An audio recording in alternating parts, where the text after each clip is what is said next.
Meaning of inadmissible. Inadmissible. Inadmissible. Inadmissible. Inadmissible.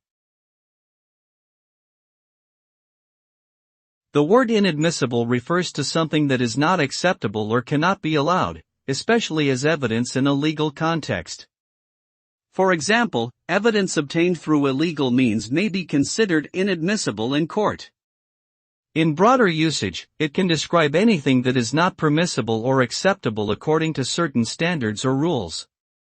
Overall, anything that is deemed inadmissible is not valid or credible and cannot be used or accepted.